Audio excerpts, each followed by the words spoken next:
Through many births, I have wandered on and on, searching for, but never finding, a better deal than 0% APR on certified pre-owned vehicles.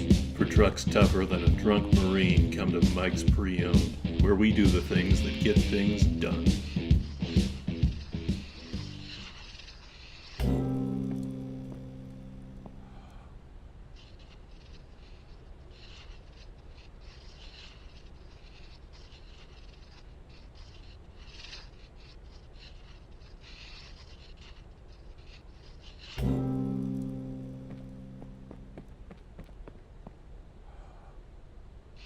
Beep. Beep. Beep. Beep. You're right there. I mean, beep. Beep. Come on, beep. Beep.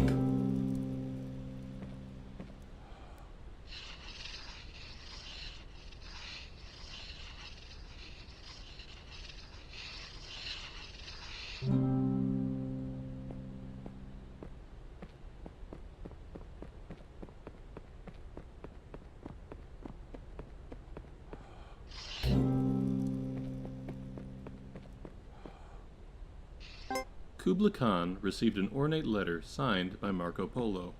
In Madrid, city of lost things, no item remains where it was set. If one drops his key in the dirt, he may never re-enter his home, and even if he manages to stoop and recover the key, he may rise to find a tulip garden where his house once stood. In complementary fashion, things lost by others are forever turning up.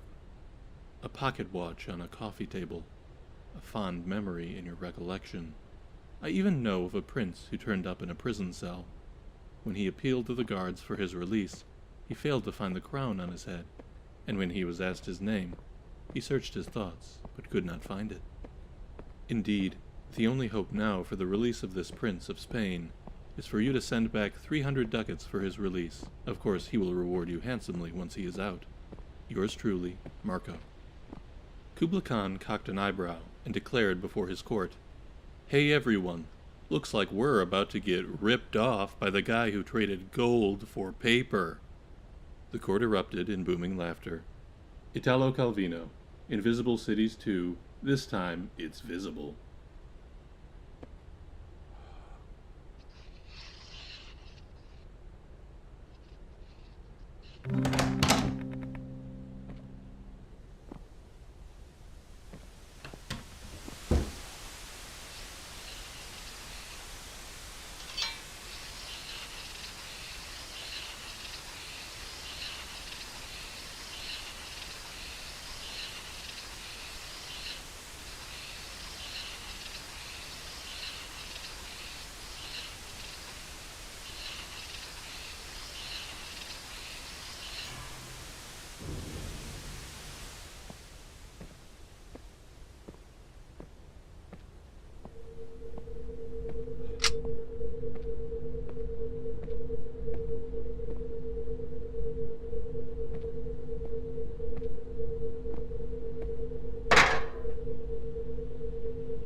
That's very original.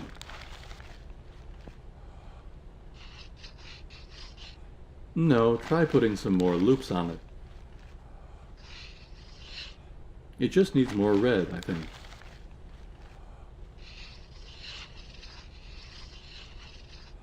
Now you have too many loops.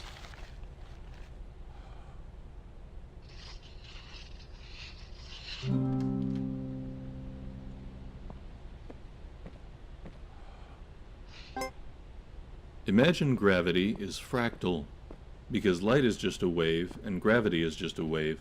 So imagine there's a big piece of glass that splits up gravity like a prism, so that there's like blue gravity and yellow gravity, and then somebody gets hit by the red gravity, and it makes them super heavy, so they have super strength, but like they're also really slow. And another guy gets hit by microwave gravity, so he's trying to zap everybody, and just when he's about to zap the main guy, we see a lady come out, and she turns out to be Ultraviolet Girl, and she has super speed, so she beats him. And it, like, also gave her giant cans. Thomas Pynchon, Gravity's Rainbow. You can only get good at chess if you love the game. Grandmaster Bobby Fischer. I hate chess. I hate chess. I hate chess. World Champion Bobby Fischer.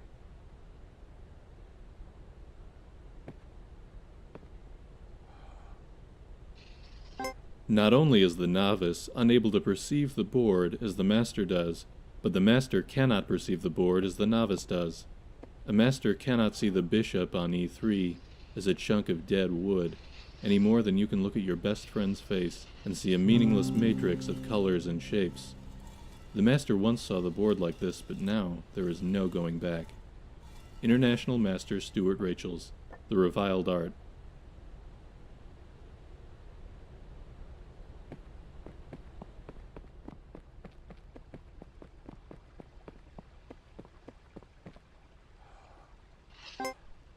A ship owner was about to send to sea a venerable old ship. He knew that her barnacled hull, however, had often needed repairs, and doubts were suggested to him that possibly she was not seaworthy. The conscientious old captain thought at once to have her thoroughly refitted, even though it should put him at great expense. Before the ship sailed, however, he managed to stifle these bothersome misgivings, and said to himself that she had gone safely through so many voyages that it was idle to suppose that this trip should be any different. He put his trust in Providence, and banished from his mind all ungenerous suspicions about the honesty of the ship's builders, and in such ways he acquired a sincere and comfortable conviction that his vessel was altogether safe and seaworthy. He watched her departure with a light heart, encouraging the crew to dream of the profits that this voyage would return. And he got his insurance money when she went down in mid-ocean and told no tales. What shall we say of him? Surely this, that his belief in the safety of his ship was justified because it was grounded in repeated practical experimentation rather than the hubris of rationalistic a priori belief. It is admitted that he put his confidence in the builders of this vessel, but even this confidence was misplaced, for these were the selfsame charlatans who sought to sell him gratuitous repairs later on, and Big Ship is always trying to get one over on the little guy. Further, we may see that the ship is religion, and the shipwright is Richard Dawkins.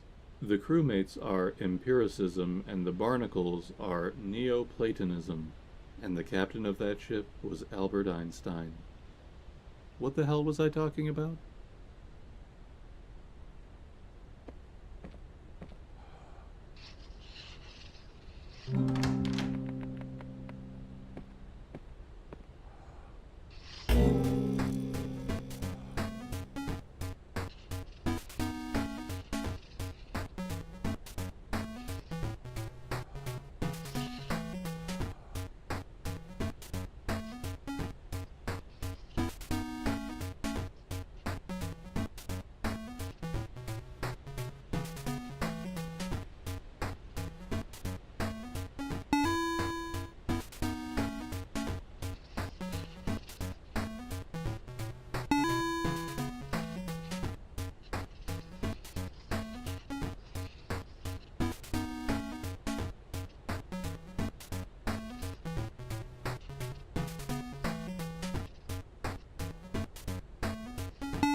You can do it.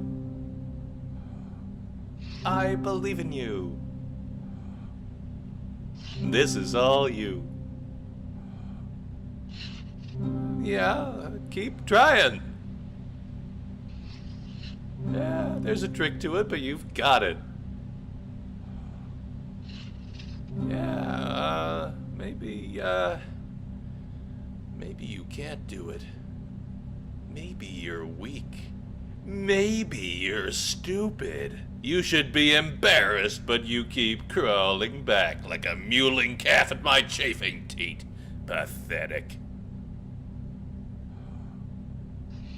You can do it.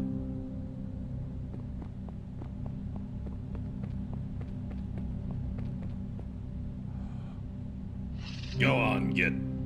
Don't look at me. Can you hear me? I'm nothing but a rusty chunk of steel. You don't want nothing to do with me. All right. I'll tell you my story.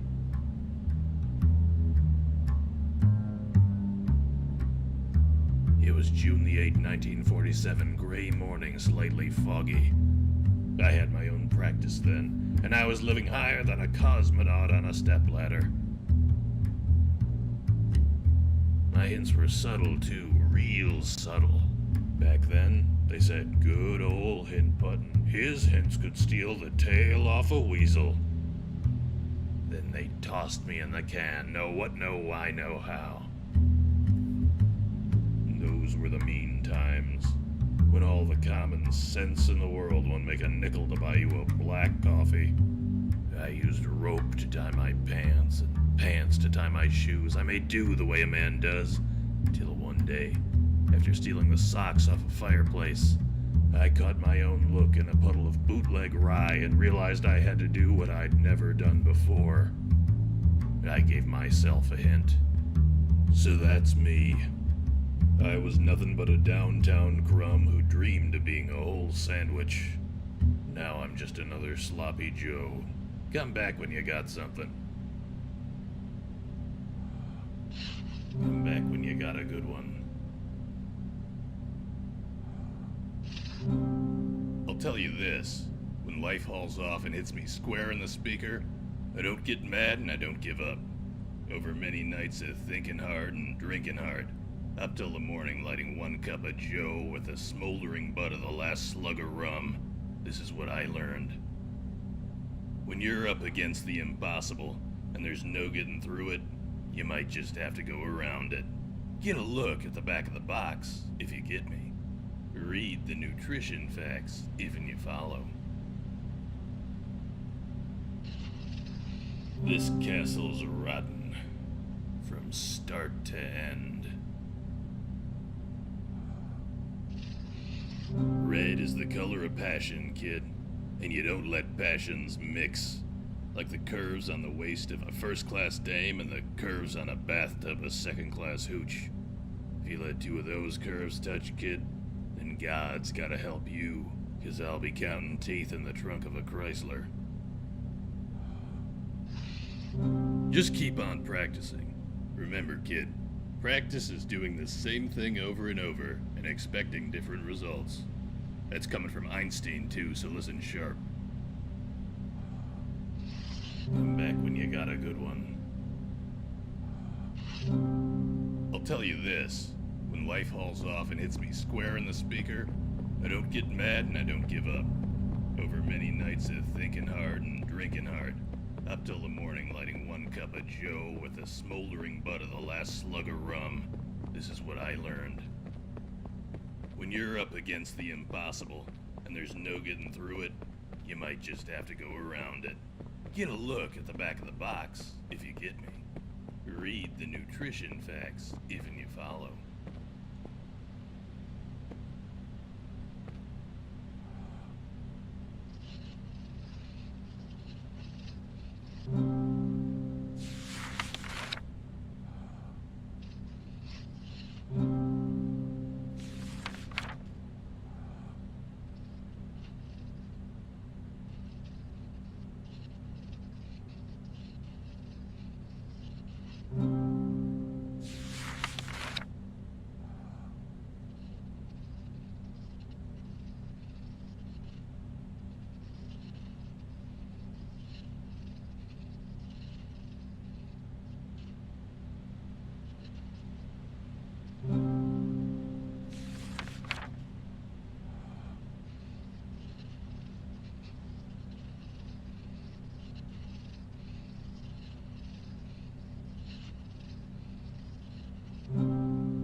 Oh, God. Why did I do that? Oh.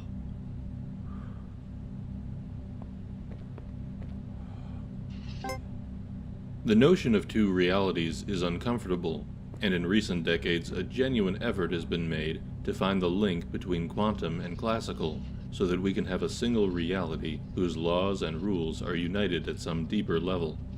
This brings us back to prayers. Let's say that a prayer is a classical event or feels like one. You, a unique individual, have a particular request, which you voice in words that no one else is speaking at that instant. What if this classical event gets processed at a non-local level? The notion isn't far-fetched, because it seems that the mind-body link does consist of fluctuations at the quantum level. If this is so, then any thought, not just a prayer, has quantum implications. Deepak Chopra, A Spiritual Mystery. Does God Listen to Prayers? Part 2.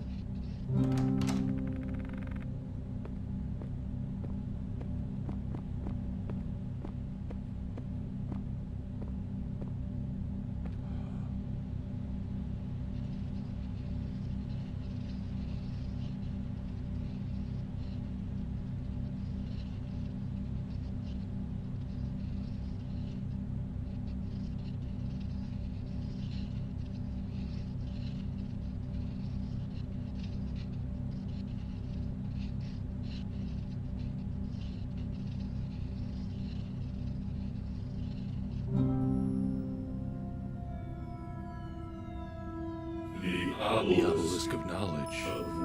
The obelisk of knowledge. Still on Vixel light.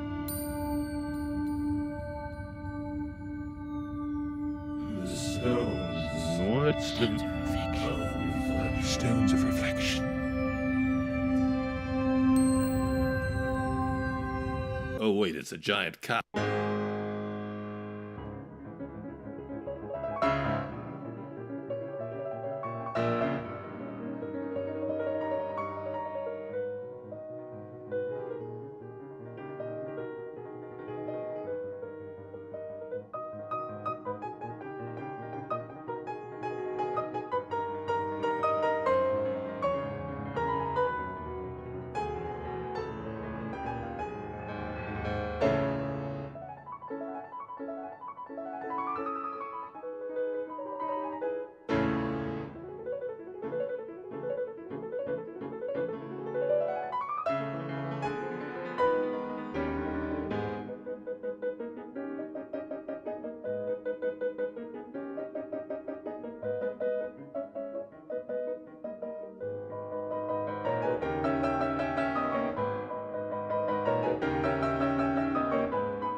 Jeez, dude, I was in a coma the whole time.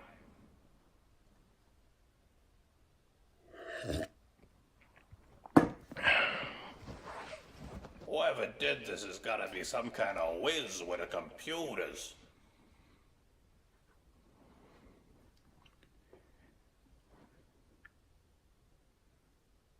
Good stack of pennies.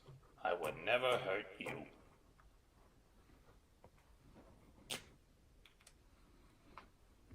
Let's see. Easy one.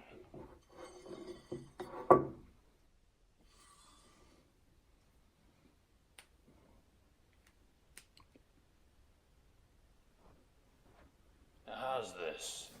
Nerd shit. Nerd shit. Now that's a book. Ah. One more puzzle before retirement.